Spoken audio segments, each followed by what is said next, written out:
Hi, my name's Jacob Durrant. I'm a postdoc from UC San Diego. Title of my talk is going to be Virtual Flu, Ongoing Efforts to Study the Dynamics of the Entire Influenza Coat. So we've gone basically from the whole universe down to stars, and now we're going to talk about influenza. Hopefully the next talk will be about quantum or something, so we can really get the whole scale of the universe. So it's quite a diversity of stuff going on in blue waters.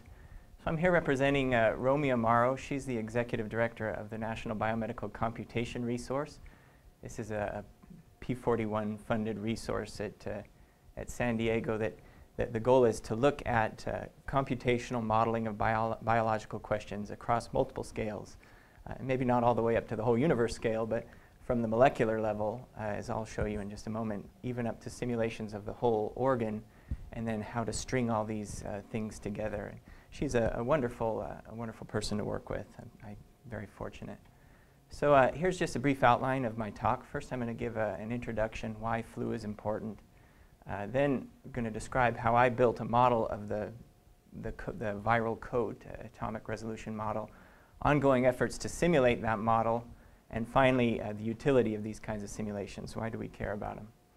So just by way of brief introduction, influenza, even just seasonal influenza that we all think of as being, kind of a mild inconvenience, even that influenza kills 500,000 people a year. And then every once in a while, about 3 times a century, there'll be these catastrophic pandemics. And a notable one was the 1918 Spanish flu that some people think may have killed as many as 100 million people.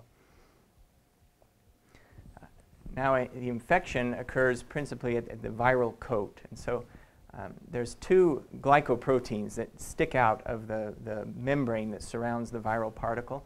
They stick out about 15 nanometers above the surface. One is called hemagglutinin. That's the triangular one here shown in blue.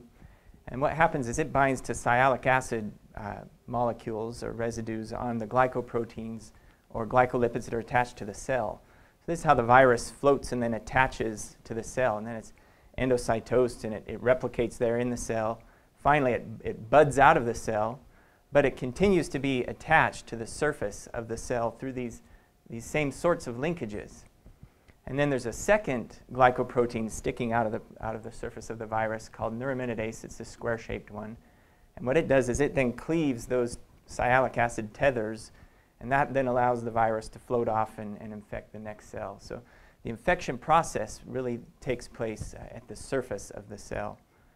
And so that's the main take-home message from that introduction then is that there's value in simulating specifically the surface of the cell because that's where a lot of these drugs act. So now I'm going to talk about my efforts to build a model of that entire virion surface, including the 2 glycoproteins we discussed, as well as the lipid membranes. So here's a brief video showing how we did it. We started with cryo-electron tomography data, and our collaborators actually just sent us a very simple point model derived from their electron microscopy data. It shows the location of the lipid membrane, as well as just spikes representing the locations of these various glycoproteins. And so we took atomic models that we had of hemagglutinin here and also neuraminidase, and we then positioned them at the locations determined by cryo-electron microscopy. And finally, we also added some M2 channels. These are small protein channels that are also in the surface of the virion, sort of scattered them across the surface. And once all these glycoproteins had been positioned, we blanketed the remainder of that viral surface with a lipid membrane model that we tried to keep it as close to the true membrane model as we could. Here I'm showing part of the glycoprotein in transparent so you can see the backbone of the protein. And I'm doing this to try to drive home the message that this is a fully atomic model. So every single atom has been positioned and the mass has been assigned to every atom, the partial charge, even the stiffness of bonds connecting different atoms. It's a fully parameterized system ready for simulation and other analysis. And in the end, when you count the surrounding water molecules, there's 210 million of these atoms. I wanted to touch briefly on some of the tools we had to develop to generate this model. As you can imagine, there aren't a lot of models on this scale, and so it required some innovative approaches. One we recently published is called Lipid Wrapper. This is a program that can wrap a lipid bilayer model around any shape of any arbitrary geometry. To really drive home this message here, I've wrapped it around a smiley-faced shape. So we use beta versions of this program to wrap the lipid membrane around that sort of oblong viral shape that came from cryo-electron tomography. But our thinking here is that as these large-scale molecular simulations become more and more common, lipid bilayers are going to be a critical component of many of these systems because they're a critical component of the subcellular environment. And so we're hopeful that this sort of tool will be useful not only for our specific simulation, but for others who are also simulating these large-scale mesoscale systems.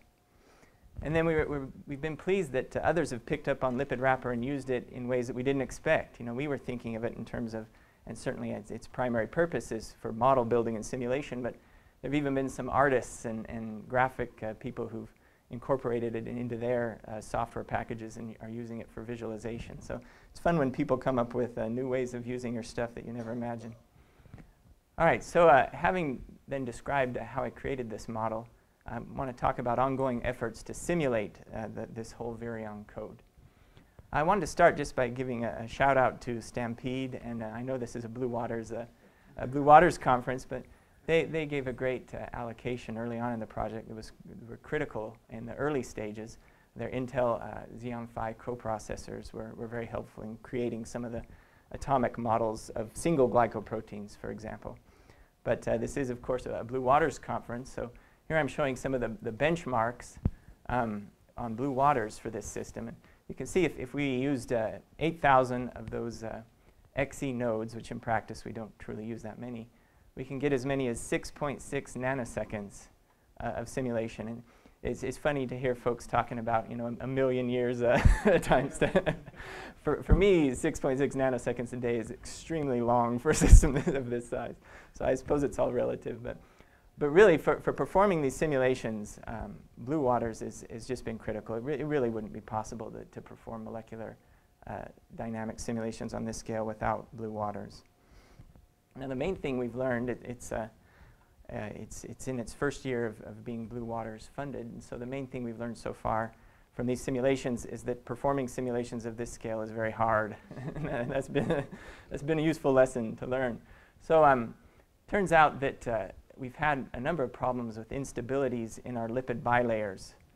Now, this is an extreme example. It's usually not quite this bad, but what will happen is holes will open up in the bilayer that are not physiologically real. And when you're simulating just a small lipid bilayer, the simulation can sort of accommodate these little inaccuracies in the density. And it'll all work out after you equilibrate your simulation. But when you're dealing with something on this scale, any tiny little inaccuracy in the density is just amplified many, many times. And so it turns out it's extremely difficult to get a fully equilibrated bilayer on this scale. And others who've performed similar simulations with lipid bilayers have encountered similar problems even though they didn't use lipid wrapper. So it's not a problem that's specific to lipid wrapper, but I think it's just a general problem for scaling or for simulations on this scale. And so to address this issue, we've recently been using what's called molecular dynamics flexible fitting. This is a technique where you can define regions of attractive potential and regions of repulsive regions of repulsive potential. And then over the course of your simulation, atoms will sort of be steered or biased towards the attractive regions or repelled by the repulsive regions. And it was famously used to build this model of the HIV capsid by Klaus Schulten's group that was featured prominently in the press. And so what we're doing to repair these bilayer holes is we're first looking at all the lipid atoms, and we're just defining line segments between adjacent or between near atoms. And then we're looking at the midpoints of the line segments, and we compare the location of the midpoints to the atoms themselves. And basically, if the midpoints are far away from any other atom, then we're saying it's in one of these holes. And we're using the 3D locations of these midpoints then to define a region of attractive potential. And then the points of all the lipid atoms are a repulsive, where we define a repulsive potential. And so we run a brief simulation with the attractive potential turned on, and all the neighboring lipids rush into the hole. And then we turn on the repulsive potential, and that sort of further nudges those lipids into the hole. And then we take the now hole-occupying lipids and we merge them back with the original model to patch the whole. So it's a very convoluted sort of method, but it's worked much better than some other things we've tried. And of course, it's an iterative process. So, you know, we run our simulations, and then we patch the holes, and then we run some more simulations, and more holes open up, and then we patch them. We're hopeful that after a few more iterations of this process, we'll be able to move on from the simulations for the purpose of equilibration onto the simulations for the purpose of analysis. So. All right, and I wanted to just close then by talking about the utility of these simulations. Why do we care about them?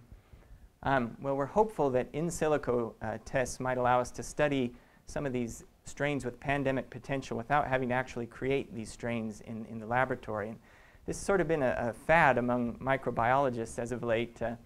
That some have actually resurrected old viruses in order to study them, including this very alarming 1918 virus, that Spanish flu that killed 100 million people.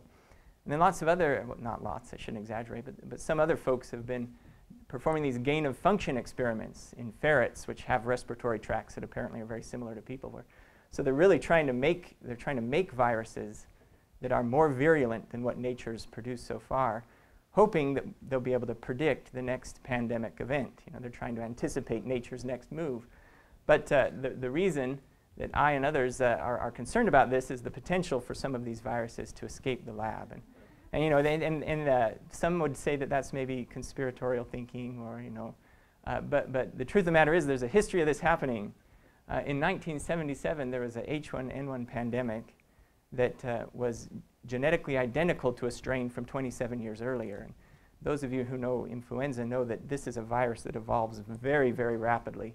And the chances of one of these viruses surviving for 3 decades in the wild without changing at all is very small. And so many people think that this actually escaped from a lab where it had been preserved.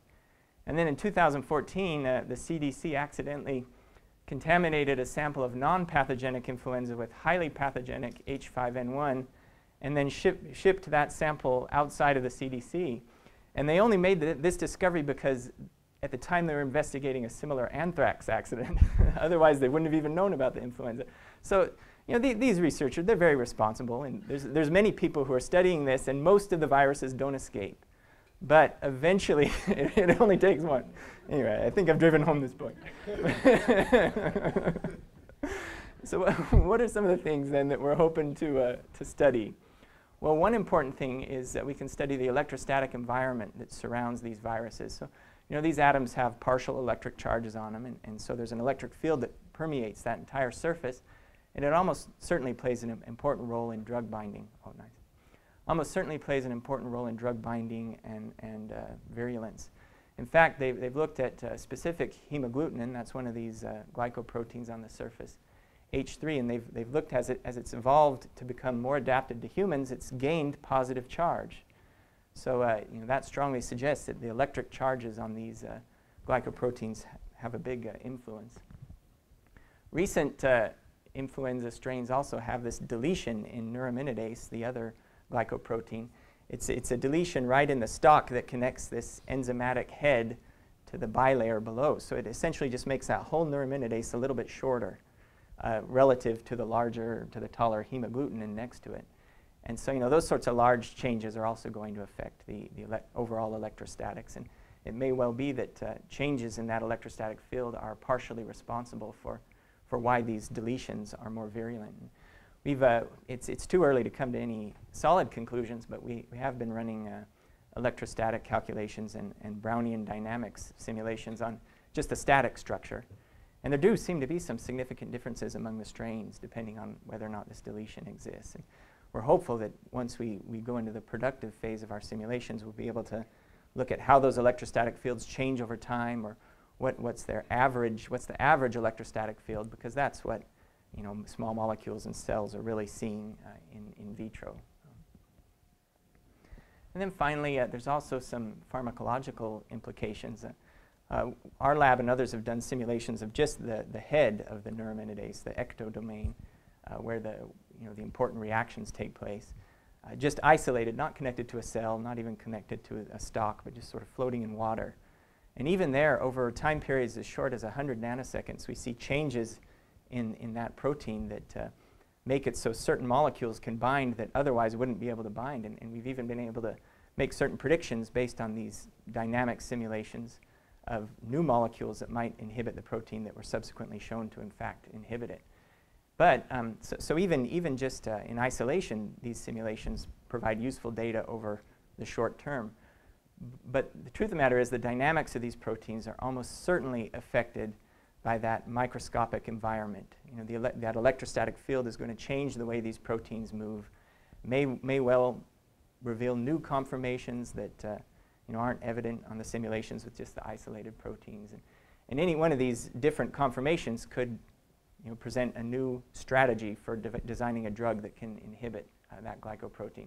And even just beyond changes that the environment might make, we have many, many copies of the protein also scattered across the whole viral surface. And so we'll be able to get good sampling of these different conformations just by virtue of the fact that there's many copies of them. So in conclusion, I'd like to acknowledge the Amaro lab. Lane Vitopka is the PhD student who's been doing a lot of this electrostatics and Brownian dynamics work. Romy Amaro has just been a wonderful person to work for. Theoretical and computational biophysics group at Urbana-Champaign. This is another P41 funded national resource, and I visited there on 2 occasions now, and every time I go, I come back with good ideas and solutions to my problems. So very thankful for Klaus Schulten's group there. Many other wonderful collaborators, and of course the Blue Waters allocation, without which this just simply wouldn't have been possible. So very grateful. Thank you.